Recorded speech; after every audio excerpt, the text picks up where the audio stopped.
So, hello everybody, and many thanks for your kind invitation. I'm honored to be hosted by the Herodotus Helpline and have a chance to talk a bit about my book. It's a small book, really. I must say, I will just tell you how the idea to write this book was born.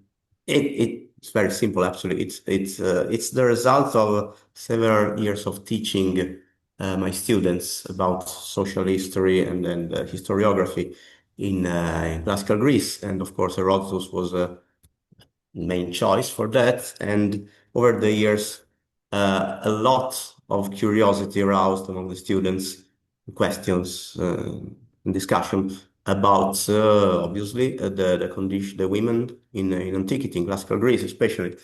And so over the years, I decided to um, prepare some materials and eventually to turn them into this book. So my idea, of course, it's not a novel idea. There's a lot of literature on the topic, but my idea was to present an overall analysis of the way Herodotus addresses women, women condition, emotions, aims, and so on across the history. So what you read at the end of the book, that is the checklist, essentially the list of passages dealing with women within the histories, is actually the real beginning of the book, because that's how I started. And then I tried to find some criteria to arrange the materials and to analyze it in its context. Um, I, of course, it will be impossible now to present the whole book. So what I prepared tonight, also given my time limits, is a very brief discussion of a couple of passages that deal with the same, essentially the same theme, just to present you and to offer a small sample of what we might use or what we might discuss within the topic. So the example I chose is women in relation with the topic of Persian imperialism as told, as narrated by Herodotus.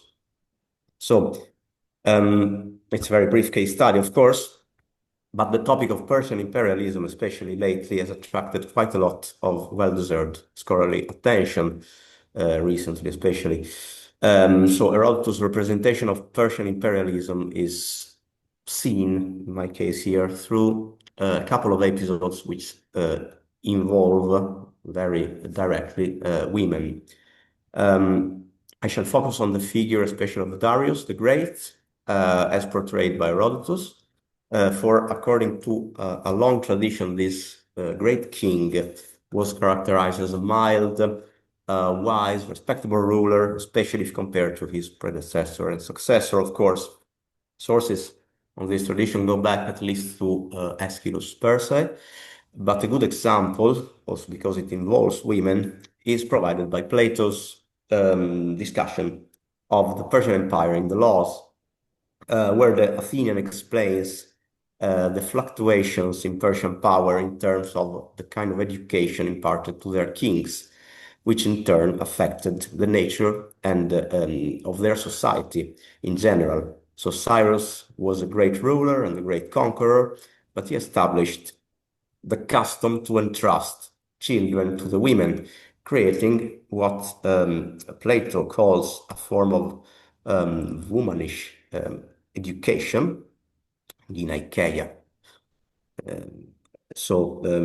Which made the kings and therefore all their subjects weak, essentially. But Darius, apparently, as we read here, sorry, let me turn on the laser. As we read here, I hope you see it, was a sort of an exception to this. And on the basis of this and other sources, some modern scholars have sometimes reconstructed his stereotypical figure of a balanced ruler characterized by moderation in all aspects of his life and power. Now, some of these elements, of course, are found in Herodotus, and we can say that unlike other kings, his Darius does not seem to suffer from violent erotic obsession for women, for example. But the idea of Herodotus Darius as a moderate king has been rightfully questioned, and I will only refer to just a couple of very recent studies, which make strong cases for the revision of stereotypes in close connection with the idea of Persian imperialism as expressed by both Greek and Iranian sources. I just wish to add a few details to this line of research, which I totally agree with, by discussing a few relevant Herodotian passages concerning the way Darius dealt with women. Now, and please consider this a sort of short presentation of a small section of the book. A most famous case, of course, is that of Queen Atossa and the Greek physician Democedes, most commented story. I shall only discuss the moment Atossa, as part of a big plan to set Democedes free, urges Darius to launch a military campaign. Note now, first of all, that she frames the enterprise in terms of a gender-oriented agency, for she stresses the fact that it would be fit and right and essentially necessary for Darius to expand his kingdom if he wants to show the Persian that he's a real man. We have a lot of parallels on this topic within the histories itself. Now, Darius promptly answers that he was just about to do so and announces his plan to attack the Scythians. Atossa, however, persuades Darius to leave the Scythians for now. They will be back in the Scythian campaign will be back in Book 4, and rather attack the Greeks. The only reason behind the attack is her professed wish to acquire maidens from the most famous cities in Greece.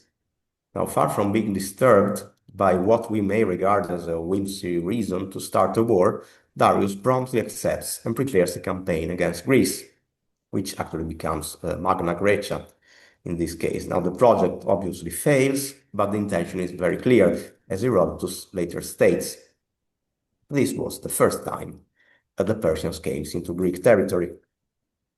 Now, compare this episode with a relatively minor one, that of the Paeonian girl.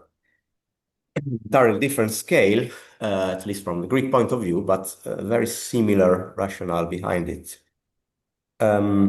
Darius is attracted but relatively restrained in his interest towards this extraordinarily gifted woman. Yet, as soon as he is informed that all Paeonian women share her skills, he immediately orders to conquer their land and deport the whole of the Paeonians. The story highlights the danger of eliciting the thoma, the marvel of the great king, for his interest and his inherent grandeur mean that essentially his reaction can be as unpredictable as disproportionate. In these couple of episodes, Darius acts much like just any other great king, sharing with them a mindset which sets him apart from the rest of the world. His perception and attitude being filtered and affected by his immense resources and power. These episodes show how his later appeal to legitimate retribution upon the Athenians for the sack of Sardis during the Ionian revolt is rather weak, for he was earlier characterized as very prone to unprovoked aggression himself. His attitude is not really that different from that of his son later. In his long speech, Xerxes also invokes legitimate vengeance upon the Athenians, but then quickly envisages a conquest which is consistent with Achaemenid conceptualization of imperialism as seen from a Greek perspective.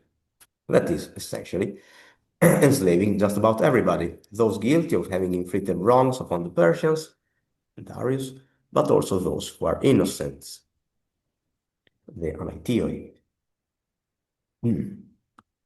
Summing up, I shall stop here. I only wanted to show how Darius' early aggressions against external territories are presented as unprovoked, gratuitous, and we may even say patronizing in the case of the Paeonians. he develops a sort of anthropological interest towards their customs. His appeal to legitimate vengeance against the Greeks after the Ionian revolt, therefore, is not that of a blameless victim, for he had employed the very same attitude he now complains about. His aggressive disposition to territorial conquest is aptly illustrated by Herodotus through the episodes involving women, and is entirely consistent with that of the other Persian kings. I must say I totally agree with those who characterize Herodotus Darius as not really a sort of good king, but more of a subtle, but still definitely in line with the way Achaemenid kings tend to conceptualize the expansion of their empire as sort of duty and a right that they have.